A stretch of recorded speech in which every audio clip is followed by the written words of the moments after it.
우리 하나님 말씀 보겠습니다. 하나님 말씀은 요한복음 12장 47절 말씀인데, 이 12장 47절 말씀의 주제, 오늘 설교의 주제가 뭐냐면 나를 구원하시기 위한 예수님의 마지막 12시간. 나를 구원하시기 위한 예수님의 마지막 12시간. 그 말씀을 나누기를 원합니다. 예수님이 33세의 생애를 사셨는데 오늘부터 시작되는 한 주간이 예수님 생애에 왜 오셨는지, 예수님의 삶의 목적이 무엇인지 함축되어 있는 한 주간입니다. 성경의 창세기 1장, 2장에 하나님이 아담과 하와를 만드셨고 우주의 만물을 창조했다는 얘기가 나오고, 아담과 하와가 하나님의 말씀에 불순종함으로 말미암아 타락하고 에덴 동산에 쫓겨나고, 결국에는 로마서에 가게 되면 사람에게 사망이 왔다, 죽음이 왔다, 슬픔, 고통, 범민, 아픔, 부족이 왔다, 불행이 왔다는 얘기 아닙니까? 그러나 창세기 3장부터는 어떤 내용이냐면 잃어버렸던 행복, 잃어버렸던 생명, 잃어버렸던 부족들을 하나님 회복시키시고 채우시고 풍요를 주시고 영원한 생명을 주시게 하여 하나님이 일하기 시작하신다라고 하는 것을 창세기 3장 15절에 여인의 후손 메시아를 보내겠다, 예수님을 보내시겠다는 얘기예요. 창세기 3장부터. 그리고 선자들을 통하여서 오실 메시아를 얘기하게 해요. 성경 전체가 예수 그리스도에게 포커스가 맞춰져 있는데, 오늘부터 시작되는 한 주간은 예수님의 고난, 왜 그분이 죽으셔야만 했고 왜 고난을 받으셔야만 했는가, 온전히 예수님께 집중되어 있어요. 여러분, 양궁 선수를 보면 활을 쏠 때 관역 있잖아요. 관역, 동그란 판, 거기에 9점, 8점, 7점 이쪽에 있고 뭐 10점 딱 있는 것처럼 그 관역을 생각하면 됩니다. 오늘 본문이 있는 요한복음 12장, 아니 마태복음, 마가복음, 누가복음, 요한복음을 사복음서라고 하는데, 이 사복음서 가운데 약 3분의 1이 예수님 고난 사건입니다. 그리고 성경 전체에 비교할 때에 이 말씀이 핵심 말씀입니다. 그분이 왜 고난을 받으셔야 했는가, 왜 죽으셔야 했는가. 그리고 이제 돌아오는 금요일 날 새벽 3시에 감람산에서 기도하시다가 붙잡히시고, 가룟 유다가 대제사장들의 하속들과 함께, 즉 로마 군병들과 함께 예수님을 잡기 위해서 오고, 가룟 유다는 오기 전에 사인을 냈어요. 내가 올라가서 입맞춤을 할 때 제자들과 함께 예수님이 기도하실 텐데, 그러면 내가 입맞추는 자가 예수다, 그 자를 붙잡아라 하고 약속을 하는 거예요. 그리고 산에 올라와서 가룟 유다가 저기 예수님이 기도하시고 있거든. 그래서 옆에다가 볼에다가 입맞추었어요. 하속들, 대제사장의 하속들이 저자구나 하고 붙잡았죠. 그 시간이 대략 새벽 3시입니다. 그리고 이제 계속해서 이리저리 끌려다니시다가 신문을 받고 고난을 받고 아침 9시에 십자가에 매달리셨어요. 아침 9시에. 그리고 오후 3시에 운명하셨습니다. 새벽 3시부터 오후 3시까지가 마지막 12시간. 무엇을 위한? 나를 구원하기 위한 마지막 12시간입니다. 그러기까지 고난주간에 되는 일들을 잠깐 상고하면서 말씀을 들으면서 우리가 깨달아야 될 뿐, 내가 교훈 삼아야 될 뿐이 무엇인가를 우리 나누기를 원합니다. 자, 예수님께서 오늘 종료주일이라고 하지 않습니까? 왜 종료주일이에요? 여러분 너무나 잘 아는 것처럼 예수님께서 왕의 대관식처럼 다른 왕들은 말을 타고 쫙 가지만 예수님은 나귀 새끼를 타고 대관식 예루살렘으로 가셨습니다. 왜 나귀 새끼예요? 겸손의 왕으로 오셨거든. 겸손. 그래서 우리는 하나도 겸손, 두 번째도 겸손, 세 번째도 다 겸손해야 되는데, 예수님이 겸손의 왕으로 오셨다고 그래가지고 나귀 새끼를 타시고 예루살렘 입성하시는데, 예루살렘은 죽음의 도시입니다.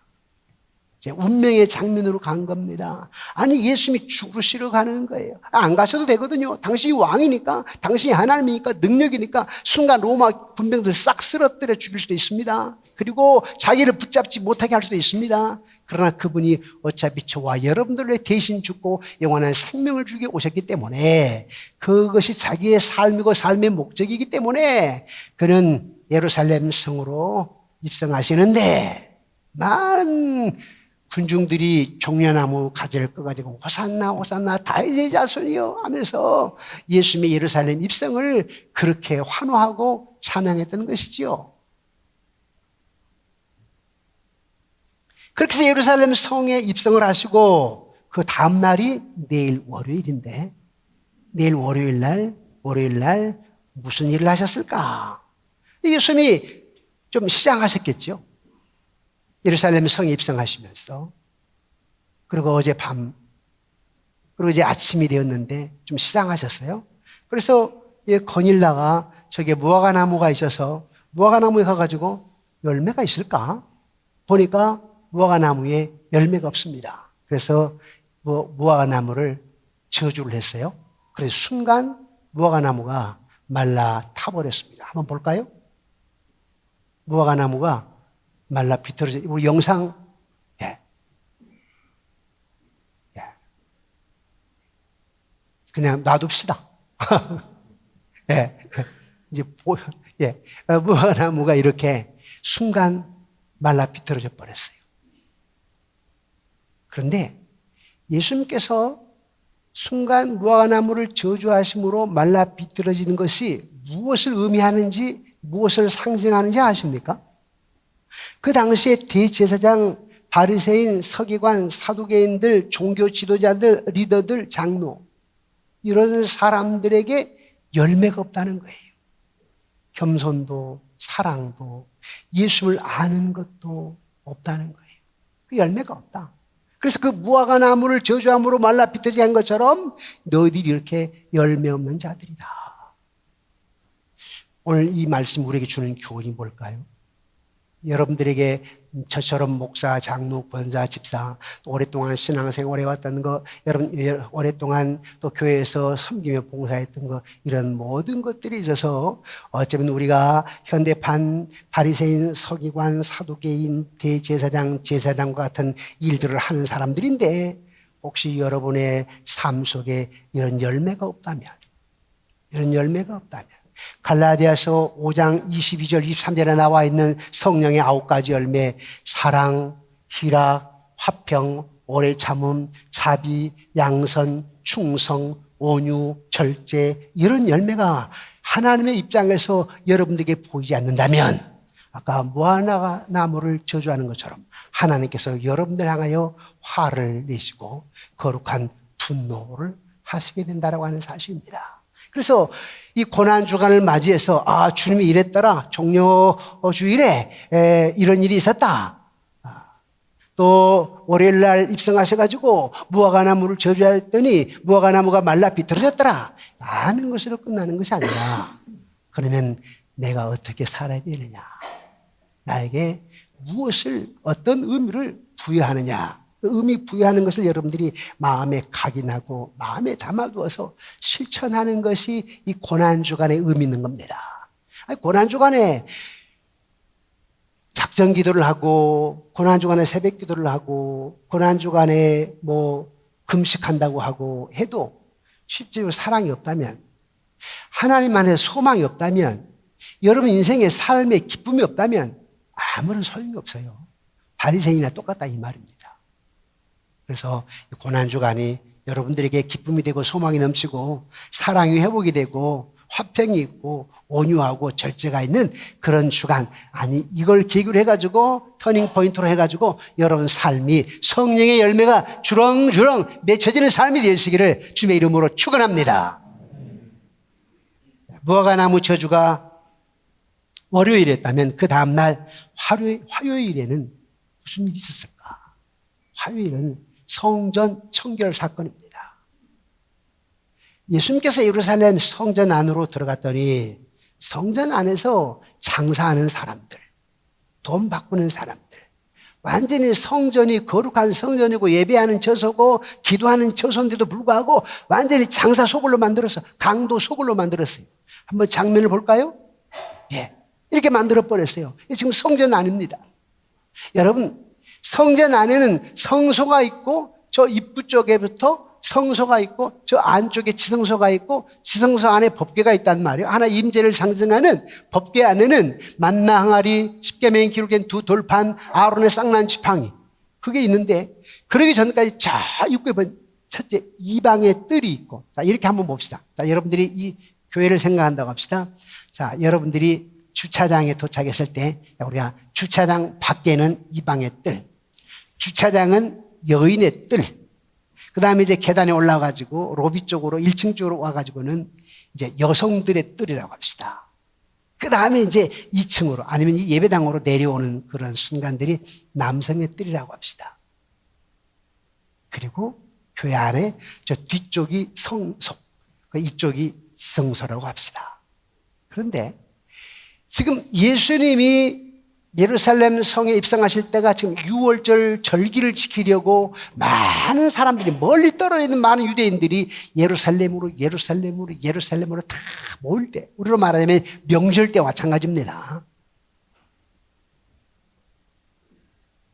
그래서 이제 6월절기에 성전 안으로 예수님이 들어가시는데 성전 안에 이렇게 장사 소굴로 만들었어요. 예수님이 거룩한 분노로 장사하는 사람을 내어 쫓고 또 채찍으로 휘감아서 내어 쫓고 또 환전상들의 이 값한 상을 둘러엎고 그러셨는데 왜 그렇게 되었느냐면 원래 유대인들이 예루살렘을 지키려면 먼 데서 소나 양을 끌고 와야 되거든요. 제물을 드려야 되니까. 근데 오는 길에 보름도 걸리고 어디 저 산골에서 오다 보면 멀리서 오려면 한 달도 걸릴 거고 오는 중에 소가 탈이 난다거나 오다가 양이 넘어져서 무릎이 다쳤다거나 철뚝거린다거나 피가 난다거나 하면 제물로 드릴 수가 없어요. 온전한 것만 드려요.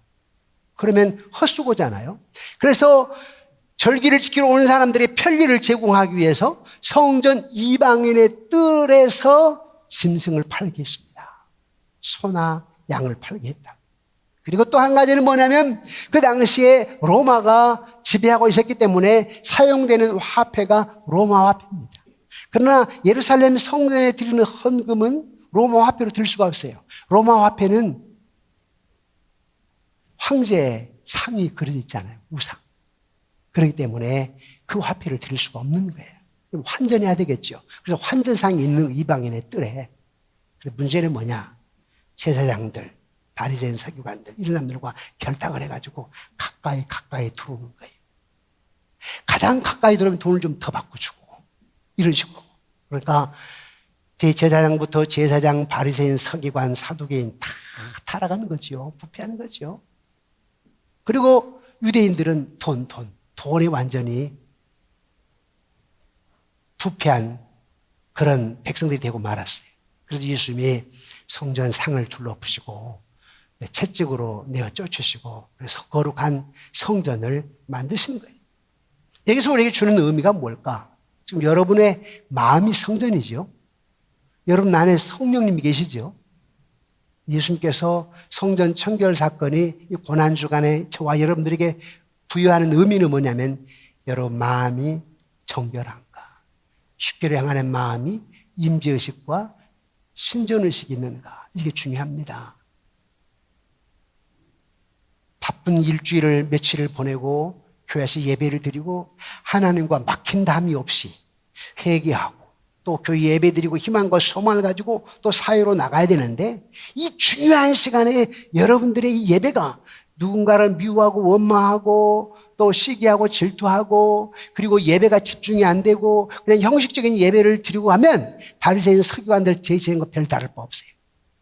네. 그런 어떤 거룩한 마음, 사랑의 마음이 없는 상태에서 예배 드리는 게 아무런 의미가 없어요. 그래서 예수님께서 성전의 장사시들을 화를 내면서 내쫓고 그리고 상을 둘러엎는 것과 같은 그런 어떤 마음으로 여러분들을 대할 수 있어요. 그래서 이 기간 동안에 내 마음은 성전이 거룩한가? 이걸 이 고난주간에 또 결심하고 결단하고 되돌아보는 시간을 가져야 합니다. 그런데 이날에 또 어떤 일이 있었느냐? 그러고 나서 성전 청결 사건을 이렇게 하고 나서 예수님께서 성전에서 앉아서 이렇게 보았어요. 뭘 보냐니까 헌금하는 장면을 보는 거예요. 헌금을 어떻게, 어떤 자세로 하는가 보자. 이렇게 봤더니요, 다 형식적으로 하고, 한 가난한 과부가 아주 헌신적인 정성을 다하는 헌금을 드리는 장면을 보았어요. 그걸 보면서 예수님께서 한 가난한 과부의 정성과 희생이 담긴 헌금을 보시고 아주 극찬, 칭찬하셨습니다. 그러나 그 시간 후에 상대적으로 어떤 일이 있었느냐? 제자하고는 비교되지 않는 한 가난한 과부하고는. 가난한 과부는요, 한 가난한 자는 예수님께 쉽게 갈 수가 없어요. 그때는 여인들이 사람 수로 헤아리지도 않았으니까 값이 잘 가지도 못해요. 제자들은 언제나 주님과 함께 하잖아요. 그랬더니 제자 얼마나 교만하고 거만했겠습니까? 그러나 반대로 가룟 유다는 어떻게 했어요? 예수님을 은 30에 팔았어요. 은 하나는 남자의 4일 품삯이. 은이 30개면 120일 품삯이죠. 자, 연봉을 3,600으로 잡고. 예. 자, 3,600으로 잡았을 때 120일이면 1,200만 원이라고 합시다. 예수님을 1,200만 원에 판 거예요. 가룟 유다가. 그것과 하나가 가난한 과부의 정성을 헌금 드린 그 마음하고 비교해보세요. 그래 놓고도 자기가 제자라고. 1,200만 원을 예수님 팔아버렸어요. 오직 돈에만 관심 있는 가룟 유다가 예수님을 그렇게 1,000만 원, 2,000만 원에 팔아버렸는데, 여러분 한번 생각해 봅시다. 여러분, 나는 한 1,000만 원 정도 갈걸요 하는 사람 손 들어보세요. 없죠. 나는 한 1억 정도 갈 거야 하는 사람 손 들어보세요. 없죠. 그럼 좀 많이 써가지고 한 5억 정도. 이 정도 손 들어야 되는 거 아니에요? 한번 들어요. 나는 100억이라고 해도 안 들어요. 안 들어야 돼. 여러분 몸은 예수님의 가치요. 예수님 100억이요? 예수님 10억이냐고. 예, 여러분 안에 성령님이 계시니까, 예수님이 영으로 계시니까 정말 여러분 존귀한 자예요. 한번 여러분 물어봅시다. 옆에 앉아 계신 분이 그렇게 존귀한 자로 보이는지. 근데 여러분 잘 안 되죠? 그래서 고난주간이 있는 거예요. 그래서 우리에게 다시 한번 깨닫고 의미를 부여하기 위하여 해년마다 고난주간이 오는데 뭔가 우리가 다시 한번 심각하게 생각해보는 고난주간을 맞이해야 되는 겁니다. 자, 가룟 유다는 예수님을 30에 팔았네요. 그런데 그 다음에 어떤 일이 있었느냐?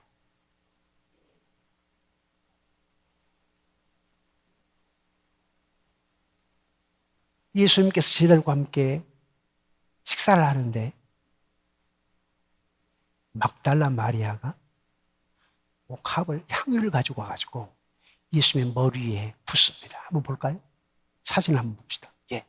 제자들과 함께 식사를 하는데, 아니 여인이 예수님 앞에 못 간다니까 쫓겨나요. 근데 왜 갔을까요? 만나고 싶은 열정, 심정. 얼마나 예수님을 그리워하는지. 그러니까 여러분들이 예배에 나올 때 그런 마음이어야 되거든요. 예수님 만나고 싶은. 저 여인이 감히 예수님 앞에 나올 수가 없는데 모든 사람들의 시선을 뒤로 하고 난 예수님 꼭 만나야 돼. 그분을 만나야 돼. 나 그분께 헌신해야 돼. 그분의 축복을 받아야 돼. 그런 마음으로 예수님께 왔어요. 그래가지고 자기의 그 향유는 우리로 말하자면 1년 연봉값입니다. 3,600, 한 6천만 원, 한 1억?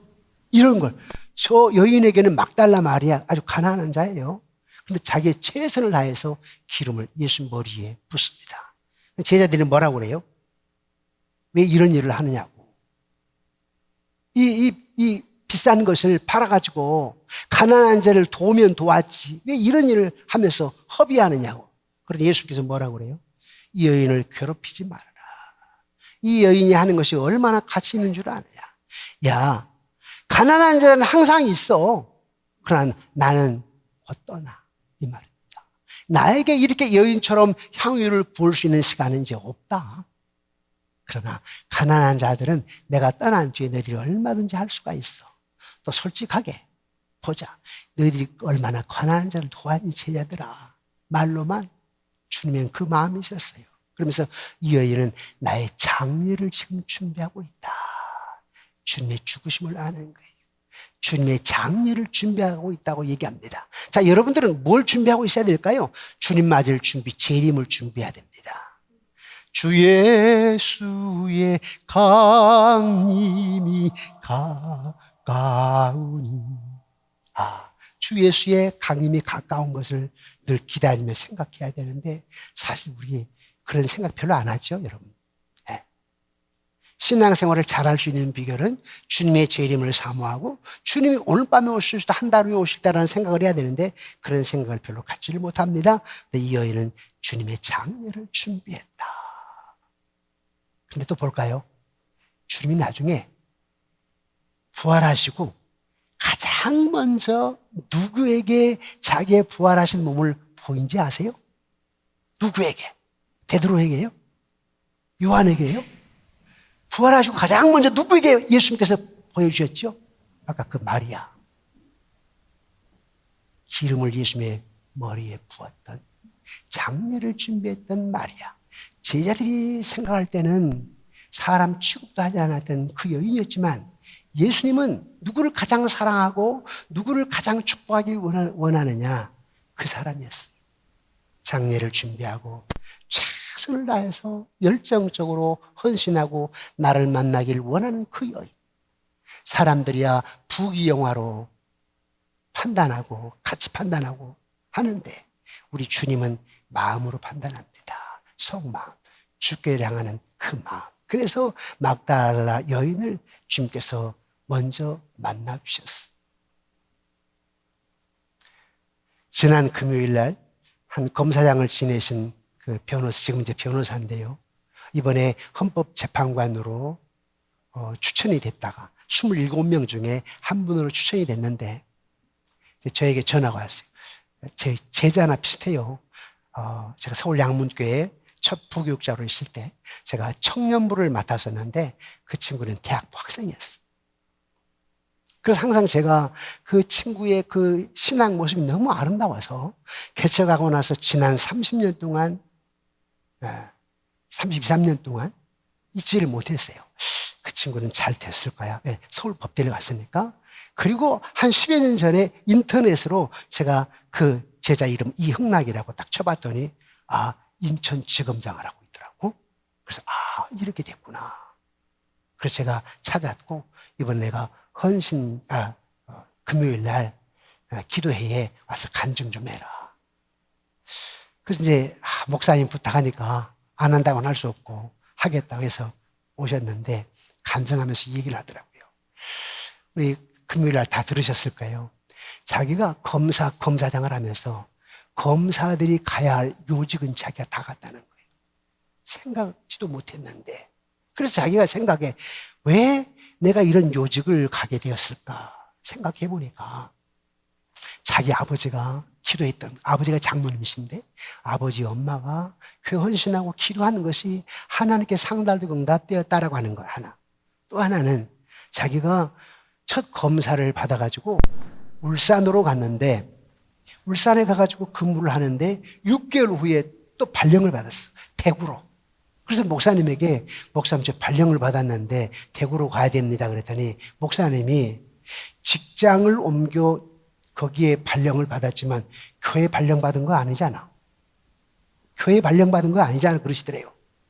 그래서 1년 동안을 고등부 교사를 맡았기 때문에 1년 동안을 새벽에 울산까지 대구에서 새벽 기도를 나왔고 주일날 와서 예배를 드리고 고등부 학생들을 가르치고 그랬더니 하나님이 나를 어여삐 여기시고 검사장이 가는 요직만 나를 가게 했구나.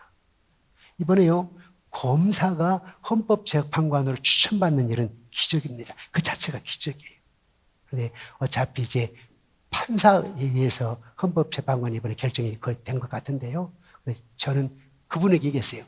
당신이 앞으로 헌법재판관이 되든 이어서 당신 법무장관이 되든 나는 확신한다. 그렇게 얘기를 했어요. 아멘 하시더라고요. 네.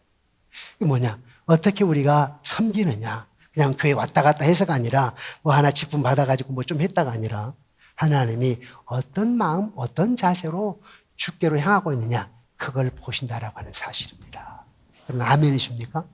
그래서 저는 담임 목사로서 여러분들의 영혼을 책임지는 목사로서 뭐 성찬식 한번 하고 뭐 예배 한번 드리고 이게 중요한 것이 아니라 오늘 1시간 예배 드리는 여러분들이 정말 주님의 마음에 쏙 드는 자가 되었으면 좋겠고 우리 하나님이 여러분들을 보실 때 내 믿음이 너를 구원하였도다. 내 믿음대로 되라. 내가 이만한 믿음을 보지 못했노라. 그렇게 일컬어지는 여러분. 또 여러분 자녀들이 다니엘서 9장 23절에 하나님께서 다니엘에게 뭐라고 했냐면 큰 은총을 입은 사람 다니엘아 그랬는데 여러분 자녀 손손들이 큰 은총을 입은 사람 누구야 이렇게 일컬어지기를 주님의 이름으로 축원합니다. 그리고 이제 주님께서 목요일 날 무엇을 하셨느냐 하니까 만찬 제자들에게 만찬을 하고 그리고 또 겸손의 모범으로 제자들 발을 씻겼어요. 그 냄새나는 발을 씻겼어요. 그리고 나서 기도를 하십니다. 근데 그 마지막 그 기도하는 기도가 무슨 기도인지 아세요? 제자들 향해서 기도는 하나가 되게 하옵소서. 지금 다 하셨거든요. 제자들이 시기 질투 가운데 베드로도 그렇고 요한도 그렇고 누가 국무총리가 되느냐 누가 제2인자가 되느냐 혈안에 대해서 시기 질투 모함 제자들이 3년 동안 따랐던 제자들이 그걸 아셨던 주님이시기 때문에 주님께서 하나가 되기를 원해 기도하십니다. 한번 볼까요? 요한복음 17장 21절인데요. 우리 함께 읽겠습니다. 시작. 아버지여, 아버지께서 내 안에 내가 아버지 안에 있는 것 같이 그들도 다 하나가 되어 우리 안에 있게 하사 세상으로 아버지께서 나를 보내신 것을 믿게 하옵소서. 여기 그들도 다 하나가 되어 성부, 성자, 성령 하나님이 한 분 안에 한 하나님이십니다. 능력은 동일하십니다. 사역만 다르실 뿐이에요. 성부 하나님이 아담과 하와가 죄를 범하니까 예수를 통해서 구원할 것을 계획하셨고 성자 하나님은 성부 하나님의 그 구속의 계획을 성취 이루셨고 성령 하나님은 그 성부 하나님이 하신 일과 성자 하나님이 하신 일을 우리로 하여금 알려주시고 믿게 하고 사역은 달라. 그러나 능력은 동일해요. 능력은 왜? 창세기 1, 2장의 창조사역 때 삼위일체 하나님 함께 하시는 거예요. 능력은 동일합니다. 그러나 사역이 좀 다르셨지요. 그래서 예수님께서 기도하시며 그러는 거예요. 성부 하나님, 성자 하나님, 성령 하나님 우리가 한 하나님인 것처럼 제자들이 하나가 되기를 원합니다. 그 기도를 하는 거예요. 여러분 이런 거 보셨어요? 임종하기 전에 저는 이제 목사이기 때문에 임종을 많이 보잖아요. 또 임종 아니더라도 며칠 전에 또 만나곤 하잖아요. 하나 같은 염원 바람은 뭐냐면 내 자녀들, 내 새끼들이 형제 간에 우애하기를 원합니다. 형제 우애. 우리 인간들도 하나 되기를 원한다고. 담임 목사 역시 마찬가지예요. 우리 장로, 우리 권장, 우리 집사님들, 남전도 여전도 모두가 하나 되기를 원하는 거예요. 하나. 물론 쉽진 않아요. 그런데 정말 믿음 있는 사람은 하나를 만들려고 노력하는 사람들입니다. 자기를 나타내고 자기를 드러내고 교만하고 거만하고 그런 게 아니라 나는 죽고 예수로 살고 예수를 드러내고 그래 다른 사람 볼 때 참 본받을 만한 사람, 믿음의 사람, 가까이 다가가고 싶은 사람 그런 사람이 되도록 만드는 것이죠. 그래서 예수님께서 하나가 되게 해달라고 기도하시고 그리고 얘들아 나와 함께 산으로 올라가자. 그리고는 산에 올라가서 감람산에 여기서 좀 기도해라. 제자들은 기도 안 하고 잠들으셨죠. 예수님 조금 더 올라가셔서 기도를 하시다가 새벽 3시가 됐을 때에 붙잡히신 거예요. 그리고 가야바 또 대제사장 가야바의 뜰에 끌려가고 또 본디오 빌라도 총독 앞에 끌려가고 그러면서 채찍에 맞고 침뱉음을 당하고 하다가 겟세마네 동산으로 십자가를 지고 그들이 지웠으니까 그리고 끌려 올라가는데 새벽 3시에 붙잡혀가지고 9시에 십자가에 달려서 오후 3시에 운명하셨어요. 십자가에 달린 지 6시간 만에 운명. 새벽에 잡히셔가지고 12시간 만에 운명. 그래서 나를 구원하시기 위한 예수님의 마지막 12시간 기억하셔야 됩니다.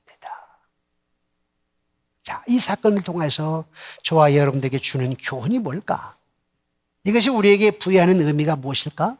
우리 예수님의 죽으심, 예수님의 고난을 통해서 우리가 어떻게 반응해야 되는가?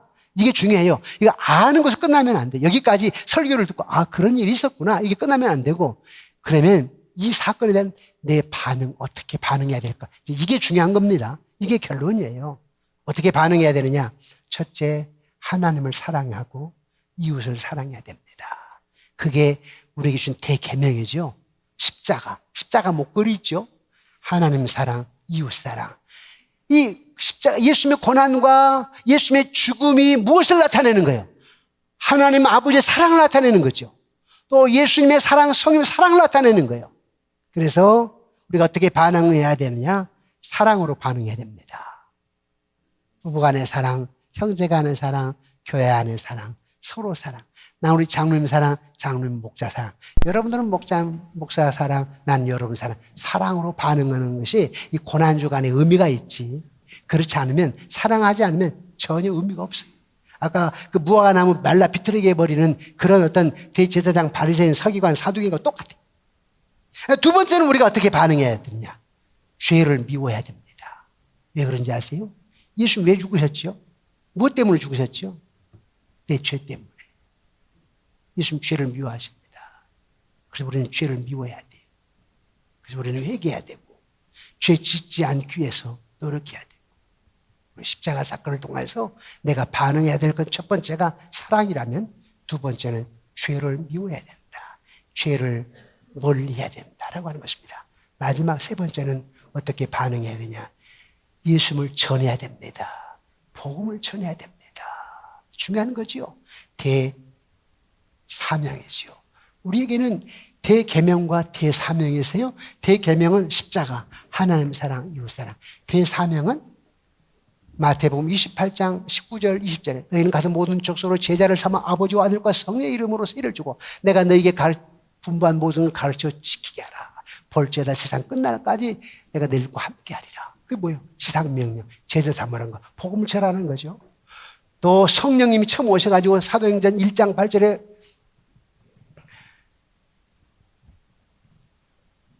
너는 성령이 너에게 임하시면 너희가 권능을 받고 예루살렘과 온 유대와 사마리아 땅까지 내 증인이 되라 그랬죠.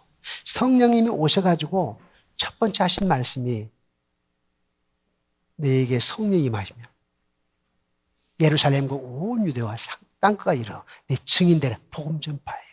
그래서 십자가의 사건, 죽음이 나에게 부여하는 의미가 무엇인가? 이 사건 고난 주간에 우리가 금식기도 좋아요. 이 고난 주간에 좀 즐기는 일을 좀 절제하는 것도 좋아요. 또 핸드폰을 조금 덜 하는 것도 중요해요. 그것만 해놓고 한다고 하면서 실제적으로 사랑이 없다면, 실제적으로 죄를 멀리하지 않고 죄를 짓는다면, 또 뿐만 아니라 복음 전하고자 하는, 전도하고자 하는 그런 마음이 없다면 아무런 소용이 없어요. 무화과나무와 똑같아요. 그러므로 저와 여러분들이 십자가의 사건을 반응으로 사랑하시기 바랍니다. 죄를 멀리하시기 바랍니다. 그리고 우리 전도하기를 원합니다.